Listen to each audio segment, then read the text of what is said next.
You are listening to Veggie Doctor Radio, and this is episode number 113.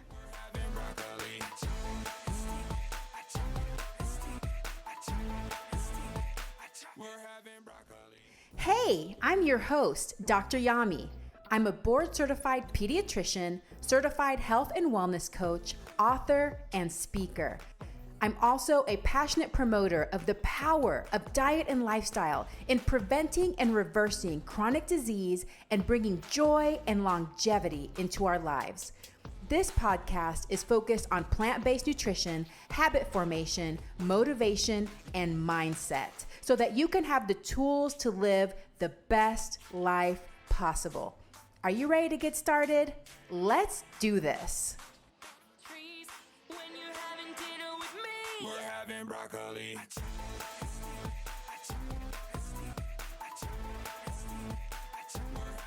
Children really pay attention more to what we do than to what we say. Well, hello, veggie lovers, and welcome back to another episode in the pediatric series for August of 2020. And today I have Dr. Laura Pridemore for you, who is also a board-certified pediatrician. She has some great tips. But before we get to her interview, a few reminders. There are now 2 different ways that you can support my podcast, Veggie Doctor Radio. You can become a patron, which is super fun because as a patron, you get lots of special perks and content that nobody else sees. It's almost like a little membership group, super fun. And through the end of August, anybody that joins the $20 patron level will get an autographed copy of my book. Super exciting. So if you want to learn more about that, go to Patreon, patreon.com/the Dr. Yami. You can also find it in the show notes. That way you can look at the membership levels and see if that's something that you would be interested in doing to support my work. It'll support my podcast, Veggie Doctor Radio, as well as my YouTube channel, Veggie Doctor TV, which I really want to fill with even more videos, recipes, restaurant reviews, those kinds of things. In addition, I have set up an affiliate store that has all of my favorite things that I use in my day-to-day life, and maybe something that you're considering purchasing for yourself. If you are, and if you purchase it through my affiliate store, then I'll get a little percentage of that, and that really helps support my work. So you can find those products at dryami.com, doctoryami.com/shop, SHOP. So go check those out. In addition, if you just want free resources, you're looking for how to replace dairy, how to replace meat, you want a plant-based shopping guide, lots of other great goodies, check out my free resources at dryami.com/free. You can have one, you can have them all. And thank you for everybody that has read my book, A Parent's Guide to Intuitive Eating, How to Raise Kids Who Love Healthy. I really appreciate you reading it, sharing it, leaving me a review on Amazon. When you contact me on social media, I swear to you that it makes my day, it makes my week. It makes me so grateful that my book is reaching people who really need it right now. I really appreciate it. Before I tell you about Dr. Pridemore, I want to read a review on Apple Podcast by Noiziv49. It's entitled Podcast Number 101. I liked Podcast 101 with Eric Adams. I agree with him on doing the right thing. You said he is running for mayor of New York, and I hope he wins. He is everything government needs right now. Your podcasts are very amazing, and I like them a lot. You have so many interesting people you interview that I can't wait for the next podcast. Keep up the good work and keep sending me more. Well, Noiziv49, thank you so much, and I agree. Eric Adams is amazing. He's a hero, and I'm also rooting for him. Remember that the information on this podcast is for informational and educational purposes only. It is not meant to replace careful evaluation and treatment. So if you have concerns about you or your child's eating, nutrition, or growth, please consult a health professional.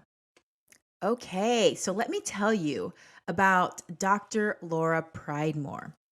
Dr. Laura Taylor Pridemore is a board certified pediatrician of over 18 years. Even in medical school, she had an interest in nutrition as a result of her family's history of type 2 diabetes, coronary artery disease, heart attacks, and strokes. So, after hearing a local lecture on the China study, she became inspired to learn about whole foods plant based nutrition.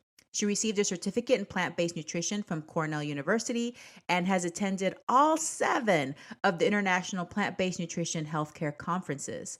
In 2016, she gave the first pediatric presentation at the International Plant Based Nutrition Healthcare Conference in Anaheim, California. And in 2017, shared the presentation with the local Charlotte Pediatric Society. She has voraciously collected and read as many books on the subject of whole foods plant-based nutrition as possible.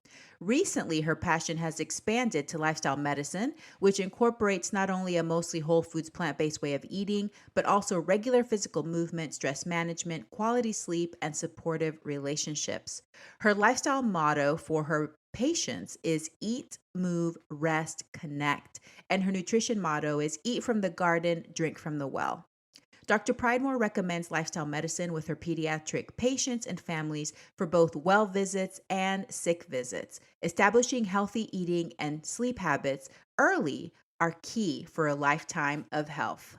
I think you're really going to love Dr. Pridemore and all of the great tips that she has, how humble she is, and how willing she is to allow us to learn from her own experiences of raising her 2 daughters. So thank you so much for joining me on this pediatric series. I hope that you're loving it. Please give me all your feedback. Tell me what you like, what you want me to do better next year for the next year's pediatric series. So thank you so much. And now let's listen to Dr. Laura Pridemore. It's not my fault, just feel it when you grill it, we gon' sing. When it's dinner time, I got something you should try. Dr. Laura Pridemore, what a pleasure to have you on Veggie Doctor Radio today. Thank you so much. Oh my goodness, thank you so much. I have been recommending your books to all my patients. As soon as it came out, I Amazoned it. I think I even pre-ordered it. But it's like, you got to read this, you got to read this, you got to read this. So I tell it to all my patients. So I really appreciate it. Aw. Well, thank you. I appreciate that so much. Well, I want to learn about you. So, can you please start out with telling us about your plant-based journey? Well, it sort of started actually when I was younger. Lots of type 2 diabetes and heart disease in my family. My father was a family physician. My mom was a nurse. And so in the 70s, when I grew up, the low fat craze was sort of the thing. So my mom read as much as she could about heart disease at that time. And so that was kind of what I thought was normal. I Mhm, grew up in the South and it was pretty much a meat and 2 veggies at dinner, mhm, maybe a starch. And then I read more nutrition as I got to medical school, just because I was interested in it with my family history. And then after the birth of my first child, I heard a local lecture about the book called The China Study. oh, And it totally flipped on a dime everything that I had learned and read, that A, heart disease could be prevented, and that B, it could, in some cases, be reversed. And so, I dug in just the cancer and the diabetes and all that. So I bought the book. Then I got Dr. Esselstyn's book, Prevent Reverse Heart Disease. I took the online plant based nutrition course through Cornell. And the rest is history. And my now 12-year-old daughter, like, Mom, do you ever read anything else other than plant based or now lifestyle medicine? I've included that a little bit more recently. She actually forced me to get a novel at Barnes and Noble the other day. So that's pretty much all I read. She's like, "Mom, you need to relax, okay?" So how many children do you have? I have 2. So I have a 16-year-old and I have a 12-year-old. And I think when they were little, we did better than most, with getting fruits and vegetables in. So I learned along the way. I made a lot of mistakes, and so that is one thing with my pediatric patients. Now I tell my parents, look, I made lots of mistakes. I've tried to read and learn to undo my mistakes, and I'm trying to help you not make the same mistakes I did. Yeah. So I am not perfect. I give you that disclaimer right out of the box. Oh, well, good, because I'm not either. So, phew. um, No, I don't think anybody is, or I think it'd be really hard to be totally perfect. Yeah. okay, so you started learning about this after the birth of your first child. So it's been a Mhm. while. Did it take you a while to transition yourself, or did you do it pretty quickly? How was it as far as your eating transition? It was absolutely a process. Like anything, I think you take one or two steps forward and maybe a half step back. And I think as long as there's forward progress, that's the name of the game. We had trouble conceiving our second child. I had my first one at 38. My second one was born at 42. We had miscarried twice in between. And of course, being a very driven person, I'm like, what is wrong with me? What is wrong with me? So I got lots of fertility books and I started reading. And to get pregnant with my second child, I was totally plant based. I had one dessert on a Saturday night. There was no alcohol. I started practicing gratitude for what we had. Um, Mhm. and then one acupuncture treatment, and I got pregnant with my second daughter. So, a plant based diet actually helped me conceive our second one. And then I kind of backed off a little bit. And then as I started reading more about plant based, at that point, my second one was a toddler, and I kind of started ramming it down their throats. Yeah. Don't do that. That does not work. So, Yeah. Okay. Well, super interesting. So it sounds like your journey has had lots of lessons, some ups and downs and things like that, which I think is something that gives us the ability to really relate to patients, because it's not something that's easy right away for a lot of people. But once you learned about this, and you've been a pediatrician for 18 years, were you ever hesitant to talk to your families about plant-based nutrition, or how have you woven it into your practice? in our society, we don't talk about nutrition. And then if you are the one who gets a salad for dinner, I mean, oh, that's just rabbit food. And it took me a while. I mean, we started changing in our house. So we would switch to veggie burgers or lentil tacos or things like that. We just kind of took the things that we liked and then converted them to plant based. Mhm.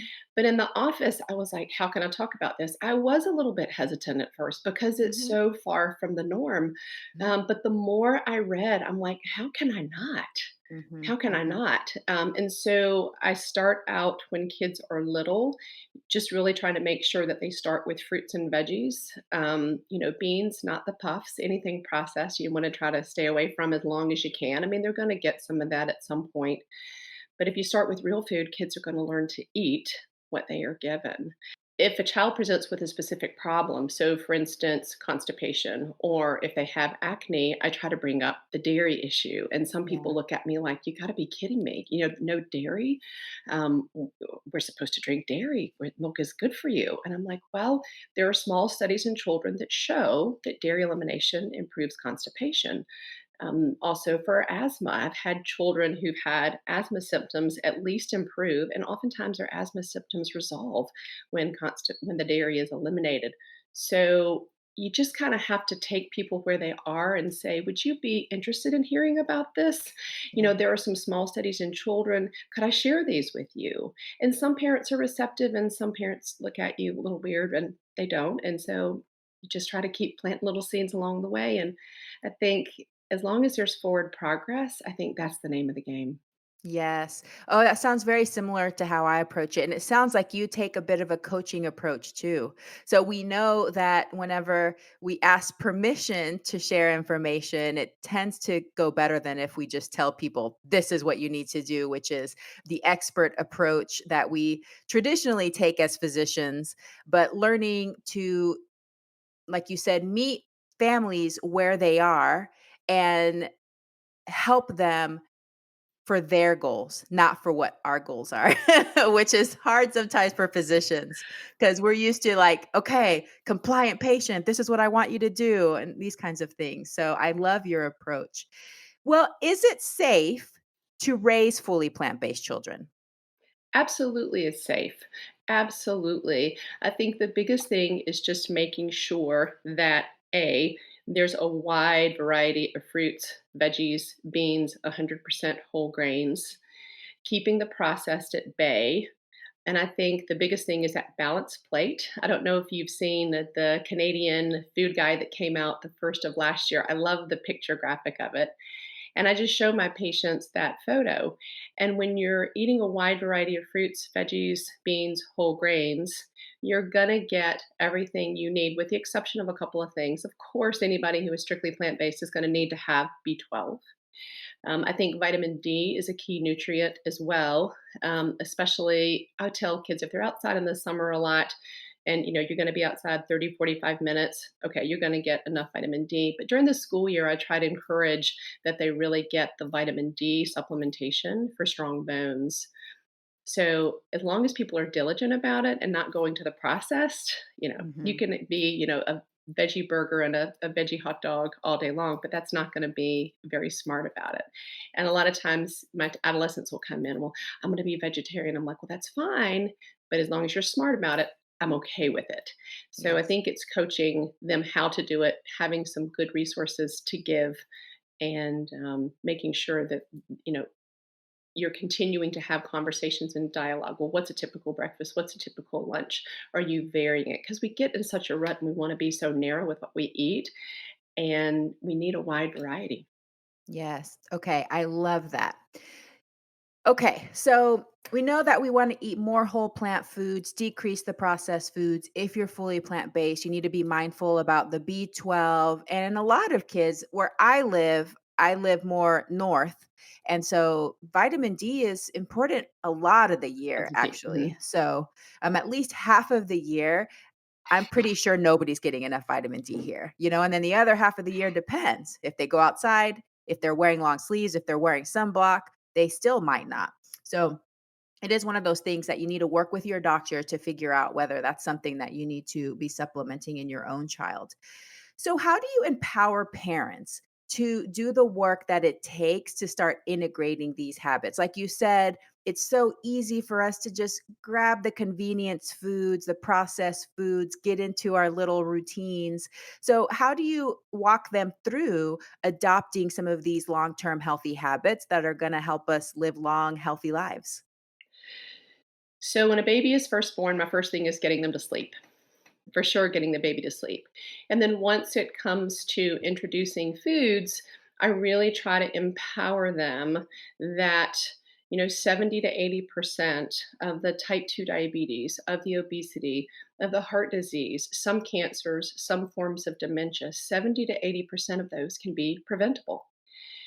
And when children are raised on what is typically known as the standard American diet or the SAD American diet, where they're eating highly processed foods, heavy meat, dairy with very little whole plant foods, by the time a child is the age of 10, they are already walking into your office with visible signs of heart disease. Mhm. You can see the little fatty streaks on the inside of the arteries by the time the child is 10. And to me, it's very sad. So I try to encourage them, when you're starting out with food, let's think of real food and not the processed food. I actually have, and I won't say the names of the fast food companies, but I actually have 4.5-year-old fast food, have four different containers. One is a kid's cheeseburger meal that is 4 years old, and I take it and I'll open it up and show it to them. It's just dried out and hard with no mold on it. Oh my Um, gosh. Chicken nuggets, I have some. I have a donut. I have biscuits from a local biscuit place here in Charlotte, and I pull it out and I show them, what happens to real food? It's going to rot, it's going to mold. And you open this up and they're like, is that real? And the cheese on the cheeseburger literally looks like a plastic child's toy. And I'm like, this is what we're eating. And a lot of parents, and I get it, sometimes we're better at home than others. And I get it. You're a working parent, you're trying to just get a meal on a on the table and fill up your kid's belly so that they can go to sleep and you can go to sleep. I understand that, I've been there. But I think the biggest thing is just really trying to empower them as much as you can reach for that real food. That's what's gonna be the best way because they're gonna eat what's given to them. So that's one of my little tricks, and I'll pull it out for my high school kids, and I've had parents take pictures of it. But that's pretty empowering right there. Wow, that's horrifying. I've heard of people talk about having those, but I've never actually met somebody that used that in their I office. do. So, whoa, that's incredible. Can you believe that? That having that and being able to see it, but imagining what it's doing whenever you're actually digesting and having those molecules in your body and those chemicals and stuff. Oh my gosh, that's very, very scary. But I'm sure that it really does make an impact, especially with some of the teenagers that are already starting to be more open and aware of some of those things. So that's incredible. Well, you mentioned to me that, and even earlier in this recording, that you feel like you made some mistakes when raising your own children. So, if you could go back and do it again, what would you change? Tell me what are the mistakes you think you made, and how do you help parents navigate so that maybe they avoid those mistakes or start getting on the right path sooner? I made lots of mistakes, and I'm very willing to admit right up front. And I think when I do that, at least I'm hopeful that I am approachable and relatable to my parents and not I'm the expert and you have to do it this way. But when you're starting out with foods, I think the most important thing is to know that kids come out really knowing what to eat and how much to eat. So I think structure is important. If a child is allowed to graze all day long, that is going to curb the appetite. They're not really going to understand when they're full, when they're hungry, how much to eat. So I think feeding on a schedule is huge. We pretty much fed on a schedule because our children were in daycare when they were little. So that's feeding on a schedule is pretty key. I think one of the ways where I messed up was, well, if you just eat your broccoli, then you can get your dessert. So, what the studies have actually shown is when you're bribing, you're actually elevating the preference for the treat and you are decreasing the preference for the healthier food. So that is a huge mistake right there. The other thing that I would do, well, you're 3 years old, you got to have 3 bites, and or you're 4 years old, you need to have 4 bites. And what happens there is you're not really understanding that you're teaching a child to respond to external cues on how much to eat. We intuitively know that sometimes we're more hungry and sometimes we're not. And I try to empower parents that, if you're feeding on a schedule, you put out a balanced plate in a fun, upbeat way. A kid might nibble a little bit on this, maybe not much of that. They'll eat a carton of blueberries one day, they won't eat very much the next, and that's normal. And I think it's just stepping back and realizing they're self regulating and it's okay. So when parents really do that, it makes a huge difference. It makes such a huge difference. Wow, yes, for sure. And I think, and we can talk more about this as well, but I think that first of all, we learn how to feed our children that way because we were fed that way. So it gets passed Right. down from parenting styles. But I think also the other thing that triggers it is that parents get very anxious that their children are, Oh my one, goodness. not eating enough, or two, not eating enough of the good stuff, right? They're not eating enough Exactly. broccoli, they're not eating enough spinach, something horrible is going to happen. And that anxiety is what triggers a lot of these methods that they're using, which don't actually work. Studies show that Mm-mm. they don't actually work. It actually makes the mealtime more stressful for Mhm. everybody. And in some instances, it actually causes the problem to get worse. So, children, when we force them to eat, will actually become more restricted and more fearful of coming to the table. And then the children that we're trying to restrict their eating, then all of a sudden, that's all they want to do is eat, right? So, talk to me about how you help reassure parents about children's eating and help them navigate those years when children are naturally a little bit more selective and maybe just don't eat as much as we think they should be eating. I definitely make that point, absolutely. And I think the most important thing is you're looking at the growth chart. Every time, they come in for their well visits, they're tracking along. And I tell parents, look, I don't care if a child is petite or if they're medium or if they're a bigger build child. It doesn't matter as long as the growth curve is steady. We are all differently proportioned, differently sized. And as long as their growth is steady, I think that is huge. That first year of life, a child will double their weight by 4 to 6 months, and they typically triple it by a year. And this second year of life, so from the first birthday to the second, I tell parents, look, Johnny's only going to gain on average 4 to 6 pounds this whole year. That is a huge difference from where it was Mhm. the first year. You're used to seeing in your mind these big weight gains, and it's not going to happen this year. So if I get a pound a quarter, Johnny's going to be fine. And then it's just holding their hands and just really helping them to wrap their head around the fact that sometimes they eat more, sometimes they eat less. Sometimes they're going to eat more at you at one meal, and sometimes they're going to have a few bites, and you let it go. You feed on a schedule, you provide it, and you let it go. And it's going to be okay. Thank you. Yeah, I feel like I'm saying that all the time. It's going to be okay. They're going to be Right. Just okay. breathe. It's okay. And remember, how much you think they should eat is not necessarily how much they need to eat in that moment. Maybe they didn't poop yesterday and they were a little backed up, so their tummy's not going to be as full. Maybe they're going through a growth spurt. You were at the park all day. They're going to need to eat more. Yes, So you just and have to we let them self regulate. we have major portion distortion anyway Oh, in the United States, absolutely. and so it's really hard because we're used to these huge portions for adults, and then in our minds, we're like, "Okay, well, we think a kid should have about this much," and when they're not eating that much, we this whole parent anxiety. But, I understand how it feels because I can be in the office and help counsel a family, and then I'm at my own dinner table with my children and I get those little inklings of like, because my little one, he's definitely the one that is very intuitive. So he can actually be like, take one bite of chocolate cake and be like, I don't want. I'm like, what, where did you come from? He's not genetically related to me, so that's probably why. But anyway, it can be very anxiety provoking when you feel like your child is not eating enough. So I thank you for helping parents navigate that because it's very tricky, especially between 1 and 5 years. Those years can be pretty tough for the kiddos and the amount and the types of food that they select to eat. So, okay. Well, you told me that one thing that you've gotten really into recently is telomeres. So, can you tell us a little bit about what telomeres are and why we should care about them? So, telomere is the little end cap on the ends of your chromosome. So, the analogy is if you think about a shoelace, there's a little plastic cap on the end of a shoelace, and that plastic cap is there to protect the chromosome, the genetic material, from unraveling. And so telomeres can either get longer or shorter based on our lifestyle habits, which is very cool. They've done studies, many studies have documented that your lifestyle can either shorten them or lengthen them.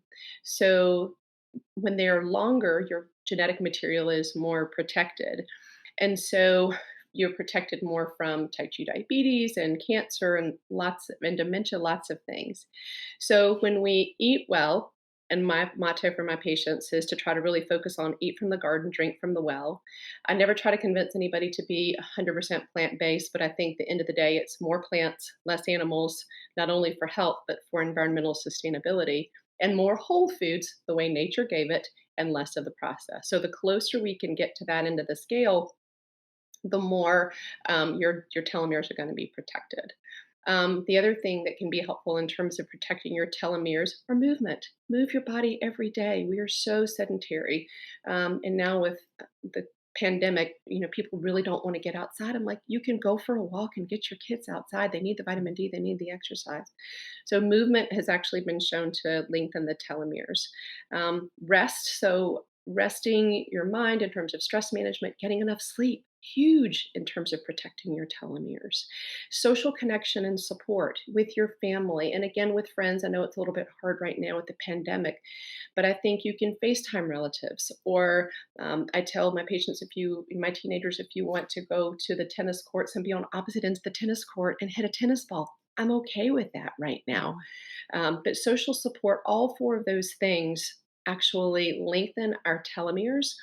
What happens is there's an enzyme called telomerase, which repairs the enzyme, is an enzyme that actually repairs the telomeres to lengthen it.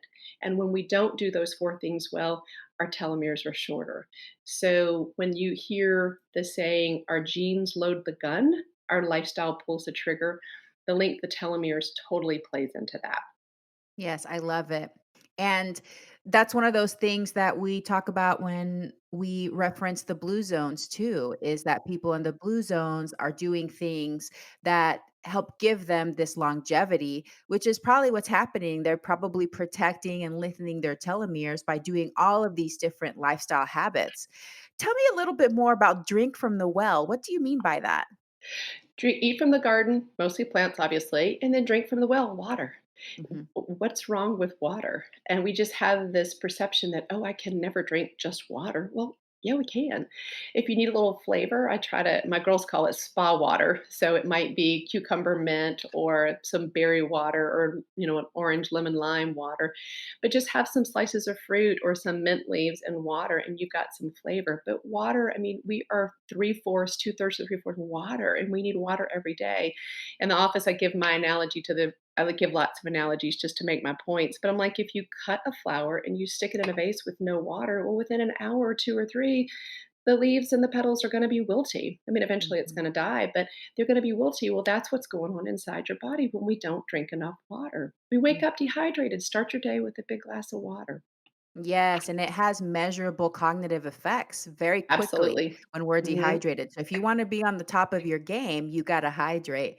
Okay, I love the spa water thing. Nobody's ever called it spa water. I love that. That's so fancy. So if I ever have any teenagers that I can't get them to drink, I'm going to tell them, have you heard of spa water before? It's very special. Just the night Cucumber lemon. before. Yeah, just the night before. Put your whatever flavors you want in the bottom, dump some ice, put some water on, stick it in the fridge. The next day you've got spa water. And you just add a fuzzy robe and you're good. I'm with you on that. Okay, that's great. I love it. What would be your wildest dream come true in regards to children's lifestyle habits? Like if all of a sudden all of your patients started doing a certain thing, what would be like your wildest dream? So the first thing, it would have to go to the four habits. My motto is eat, move, rest, connect. So eat mostly real stuff, move your body, rest your mind and your body, and then social support and connection. So I think the first thing is just really having that preference and love for and desire to eat mostly real food, mostly plants. I think not only just for their body, but also for environmental sustainability. And just recognizing that the fast food companies are in this, and the processed food company, Big Food, is in this to make a profit.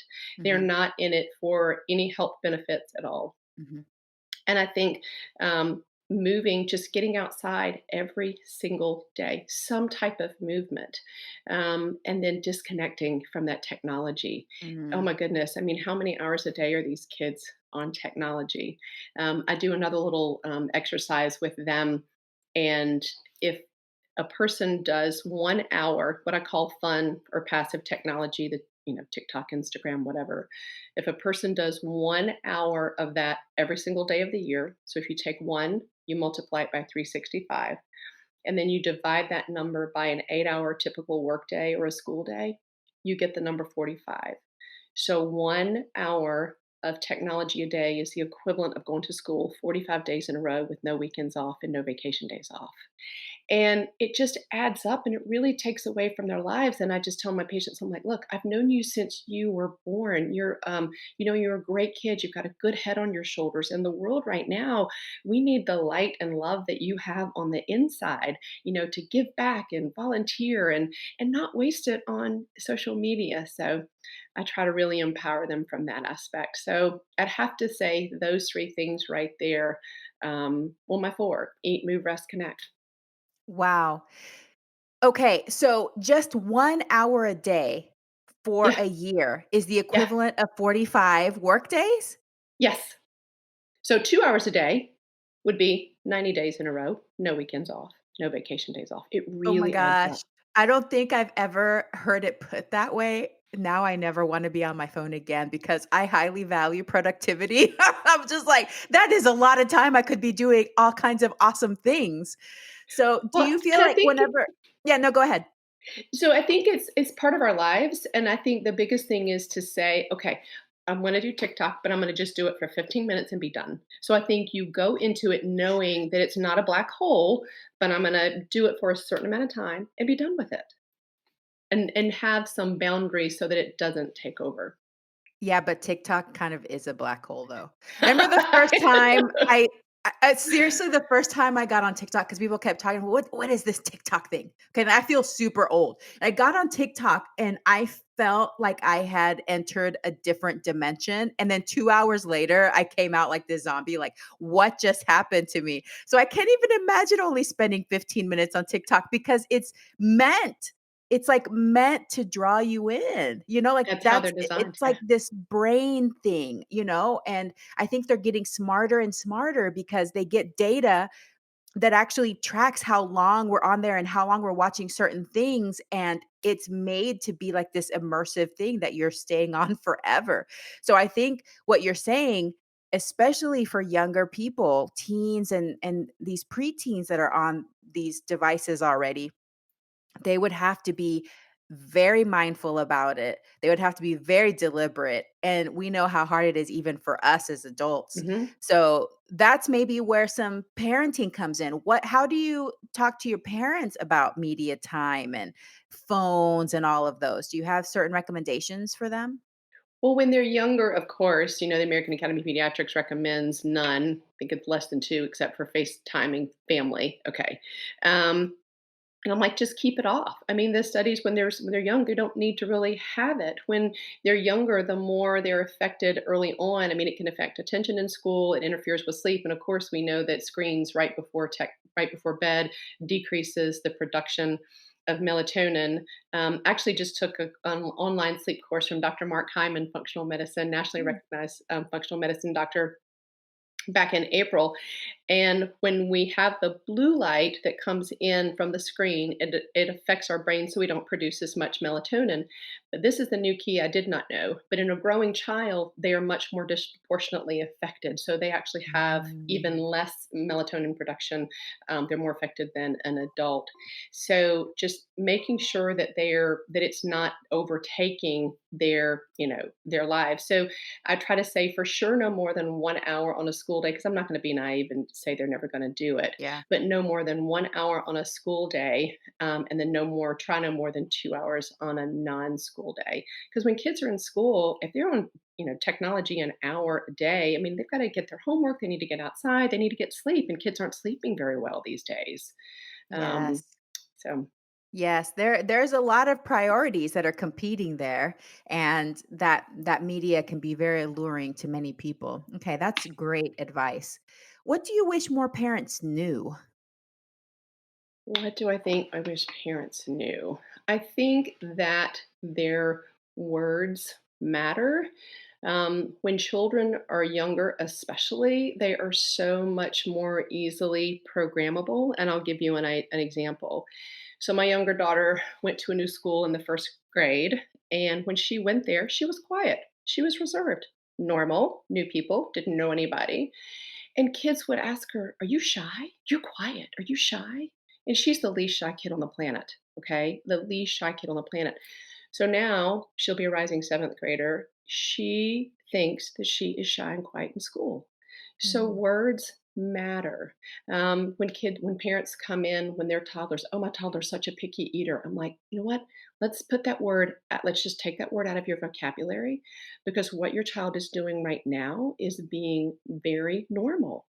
Yes. Or you see a toddler when around someone new and they actually cower behind a parent's legs because they're in a new situation, and the parent will say, "Oh, they're just being shy." I'm like, "No, they're being normal."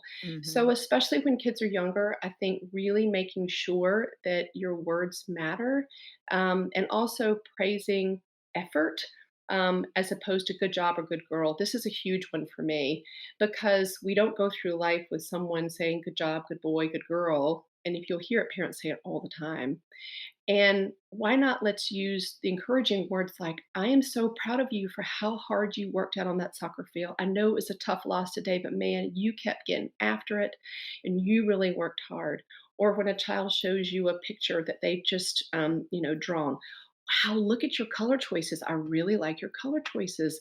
Look, you've really been working on trying to color inside the lines or whatever, but you're praising the act and not the effort. So kids can build that internal resilience and drive, because we don't go through life with somebody telling us good job every 5 minutes. Oh, yeah, for sure. And, just for the listeners out there, these are skills that you can learn and develop. So I feel like the majority of people, like, definitely getting that growth mindset instead of the fixed Mm, mindset, because I definitely had that as a parent before, where I believe that there's just some people that are naturally, just great. And if you're either a great parent or you're not, I thought I was one of those not great parents until I realized, like, oh, I can actually build these skills. And now I think I'm a pretty good parent. But definitely earlier in my parenting career, I felt like there was a lot of things I didn't know and I couldn't do. But then I started practicing and implementing. And I think that our word choices, definitely, just like we were saying before, you're not going to be perfect. And nobody sometimes is. things are going to slip out that you're like, oh, maybe I could have said that better. But then next time, just try a different approach, or improve that. But it is one of those things you can learn. You can learn how to speak to your child that way. And that's why I'm really excited to be a grandparent, because I feel like that by the time I'm a grandparent, I'm going to have some of these things down. So give me like another 15, 20 years. I'll be good at this. So, And then I, right. I think it's important when we do lose it, and we all are going to lose it. I think it's just important to recognize and say, you know what, hey, mommy really lost it right there, and I'm really sorry, and I should have handled it this way, but just know I still love you, and just repair. So we're all going to lose it, and with any relationship, whether it's a parent relationship, a spouse relationship, or a friend relationship, you repair, and move forward and try not to make the same mistake again. Yes. And at the same time, you're teaching them that. You're teaching them how to go back and resolve issues instead of just pretending it didn't happen, or Mm. instead of pretending like everybody should be perfect, which I think sometimes can happen when kids don't see you saying, "Hey, I'm sorry. I'm sorry I messed up." I think that that sets a really good example. All right. Well, speaking of habits, I'd love to know what personal habit you are most proud of. How did you develop it and how do you maintain it? I think the thing that I am most proud of is just that I have tried to learn as much as I can about whole foods, plant based nutrition, and lifestyle medicine. And then not only try to keep it going for me, but for my family. I'm not perfect. I'm not 100% plant based, but I'm pretty close. I'm about 90%. But even despite the way society is, even when we're on vacation, I mean, we are very conscientious about going and making sure that there are plant based options, or are navigating it. And it's tricky. It definitely is a little bit more of a challenge, but just being intentional about those plant based options, because I do think not only for health, but environmental sustainability, we've got to get that way. Um, so I hope that answered your question. Yes, I love it. That's beautiful. How do your it's 2 girls that you have, right? Mhm. How do your Two girls. daughters feel about it now? Do you guys talk about the diet and how you eat? Well, so they know at home. I mean, of course, they have their treats. And again, because I was a little bit restrictive when they were younger, they definitely have a sweet treat. So we are definitely, they have them still. And I've had to kind of back off a little bit Mhm. because too restrictive does not work. So Yes. just make a note of that one, please, folks out there listen. So I've got my older daughter loves to bake, and she will also, she's a really good eater overall. She still will like to go out every now and then and get a chicken sandwich, and I just don't really say a whole lot because, again, if you're too restrictive, so I think she gets it, but I think it's a little bit harder in social situations because Mhm. we just glorify the treats and the junk and the fast food. So she's definitely coming around. My younger one is a little bit more of we're making progress, but a little bit more of a struggle. And again, I know it's how I handle it when she was younger that's created this, but we're just trying to make sure that every meal there's something from the garden, at least 5 different fruits and vegetables a day. We don't always make it, but just starting from the garden and making sure that we get it every day. So again, it's a work in progress. We're better than where we were, but we'll get there. Yeah, for sure. And if, especially whenever you're getting into those teenage Mhm. years, it can be it brings up anxieties again because teens can go out, they hang out with their friends, they bring food home, they can go and get food. And so especially for parents that really feel like they need to have a lot of control, it can be that time period again when those issues come up. So it's important to take a deep breath and just really let go of some of this, knowing that they're growing up and they have to learn how to go out and make their own food choices too. That you've done a great job of setting a good foundation and providing all the health promoting foods at home. And they have to go out and, test the waters and learn a bit on their own. So that can I be hard. I do think, and I do this in the office too with my patients. I'm like, so if you go out and have a bacon double cheeseburger and a pack of fries and a milkshake, are you going to be able, if they're athletic, I'm like, are you really going to be able to go have a good practice, or are you going to go have a good game? And they're like, no. I said, just listen to your body. And my Hmm. older daughter definitely knows sometimes she still likes to eat things because she just likes the way they taste. But she realizes after the fact, it really didn't make me feel so good. And I Yes. think as long as you're just making that connection, I tell my parents, my patients, and my parents too, I'm like, your body's going to tell you if it doesn't like what you're doing. It's going Yes. to tell you. Yeah, and that's why it's so important not to be that external force Mm, telling your child they should or shouldn't eat anything because then they can't make the connection.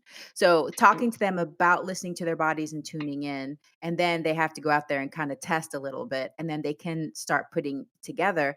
And then they become an empowered eater, they Right. can be empowered as they go and navigate through life without us. So sad.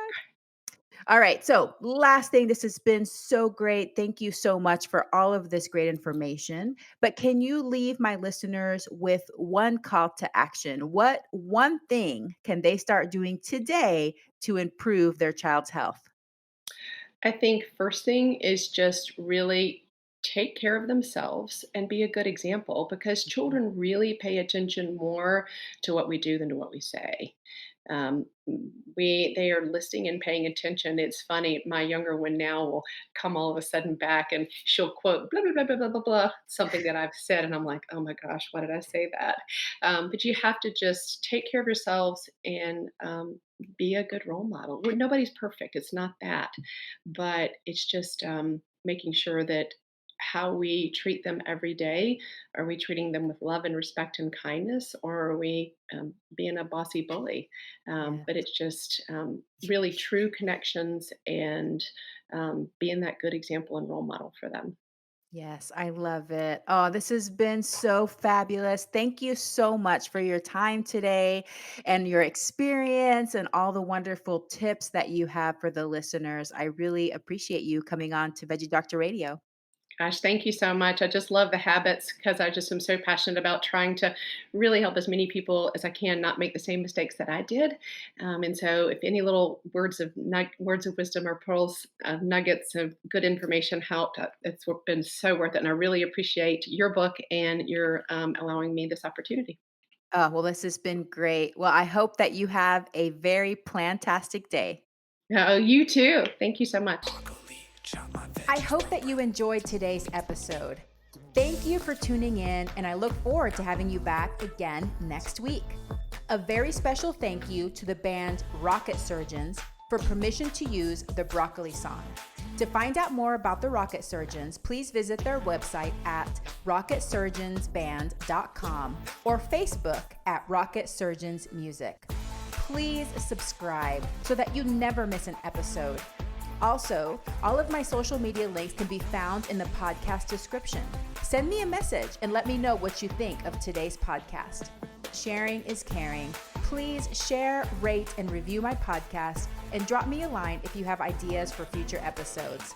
Thank you once again, and have a plantastic day. We're having broccoli.